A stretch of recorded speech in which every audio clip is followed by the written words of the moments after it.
Today I am making vegan cheesecake. This is actually a recipe that I've been wanting to make for a while. I am using the Violife cream cheese.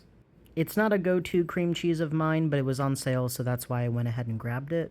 Another kind of unorthodox thing that I'm using is this silken soft tofu that has been in my fridge for far too long.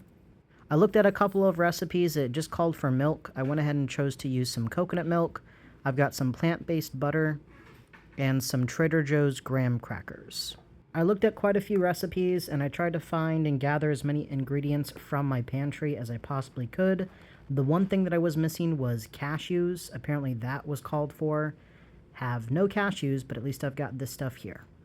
First things first, I'm going to start off making the graham cracker crust for the cheesecake. It's basically just this, graham crackers that I'm crushing up into my little food processor. I filled it up a little too much, as you can see, so I had to kind of move some things around. But we make do and we do the best that we can. One thing that I also added was a little bit of sugar, and then I added a little bit of salt too. I may have added a little bit too much sugar, and when it comes to add the butter, I did not melt the butter. I didn't really see this as a really big issue, but it ends up being a pretty big issue. Even the amount of butter that I put in was way too much for it to be all packed in this tiny little food processor mixer thing. I did read in the recipes that it genuinely did say make sure you melt your butter before putting it in the food processor, but I of course did not listen because around here, who really follows recipes? I genuinely did feel pretty confident in myself that this was going okay. I ended up trying to add a little bit more graham cracker to help kind of make it a little bit more of a finer powder and not so much of a paste. If everything sticks together, it looked pretty okay in my book. I like the consistency, so we move on. Now what I'm working on is the actual cheesecake base that itself. A good majority of decent vegan cheesecakes, cheeses, whatever you want to call it, cream cheeses, if you get a good consistency, it ends up being very similar to dairy-based cream cheese. I liked this one. I tasted it a little bit. It did genuinely taste like cream cheese. I did say this at the beginning, Violife cream cheese, it's not my go-to and it's not my favorite, but it's a make-do and it was on sale. Now, for the silken tofu, it didn't really give me a good enough, idea of how much to add, so I kind of added about a third of this. But looking back, I really should have added a whole heck of a lot more. At this point, I'm just going to go ahead and cream everything together. I've got my butter in there, I've got the vegan cream cheese, and then I've also got the tofu. Once I've got all of that nice and incorporated together, at this point I'm adding in the sugar. It did state in one recipe 8 tablespoons or 6 tablespoons of sugar. One recipe called for some maple syrup, which I do end up adding down the line, and it called for lemon juice. The lemon juice, I didn't actually look up how much was needed, so I just kind of, eyeballed it. And I know what you're thinking, Adam, when are you ever going to learn to follow a recipe as it says? And you know what? This particular one, this is gonna make me want to follow recipes in the future. And again, just cream everything together, adding a little ingredients at a time. All I've got in there is just the sugar and the lemon juice. I believe I end up adding in right here a little bit of vanilla extract. I don't remember any recipe calling for that, but I figured, hey, why not?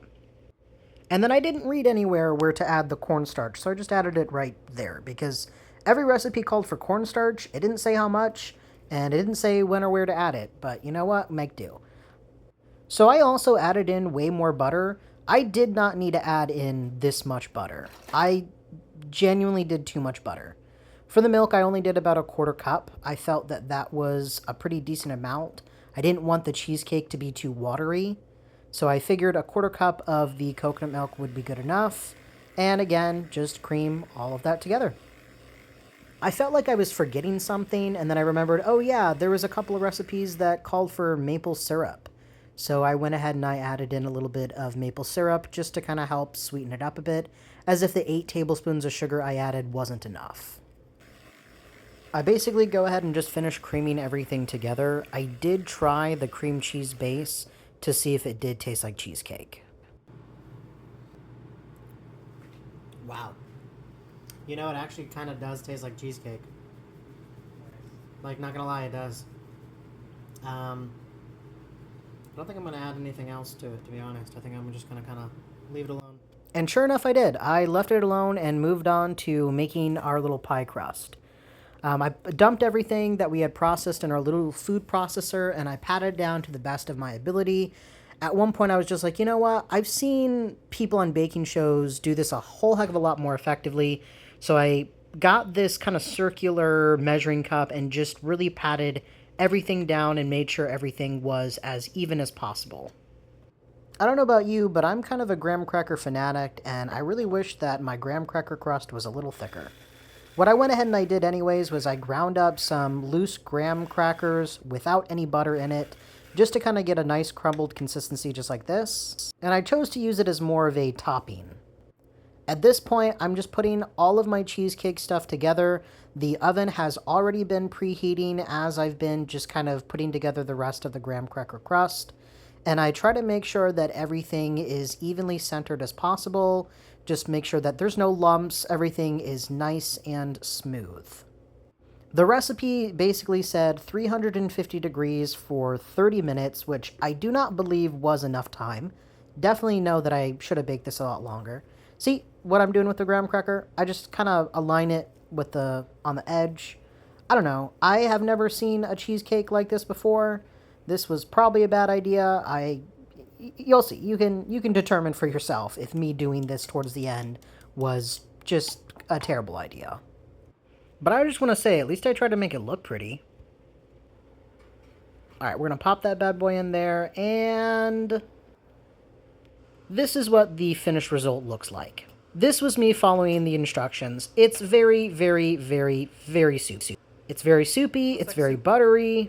It doesn't look incredibly baked, but I said, you know what, let's just put it in the fridge and see what happens. Let's just kind of wait overnight and then see. So I let it cool and I put it in the fridge, and boy oh boy, let me tell you that it did not look any better.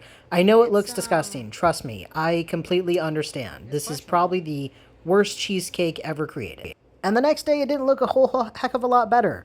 Honestly, the butter just ended up solidifying.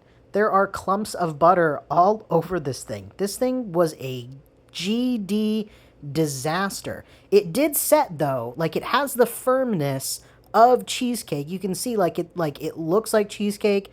I smelled it. It smelled kind of like cheesecake. It was just incredibly, incredibly buttery. I don't know why, but I was like, well, maybe if I cut it up and cut into it, maybe it'll look a little better. One, the pieces aren't even cut correctly. I just willy-nilly went around cutting just the pieces of it. And I show you close up where the butter solidified and where it just it all along the edges. The graham cracker crumble on top was a disaster. Like, this thing was an entire shit show. Not gonna lie. This was a disaster. And of course, I had to have my partner try it. That yellowy bit right there, that's... Where? This is butter. Okay. Don't eat that. Okay. No, don't... I totally won't. David, I'm wanting you to try this part so you know actually what it tastes like. And not just, oh yeah, butter.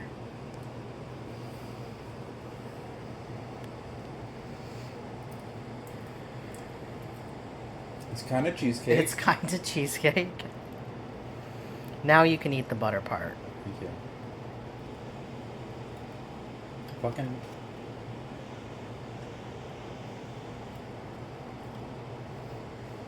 Is that kind of buttery cheesecake. Well, folks, this is exactly what happens when you choose to only kind of sort of follow a vegan cheesecake recipe. Did we still eat it? Yes, we did.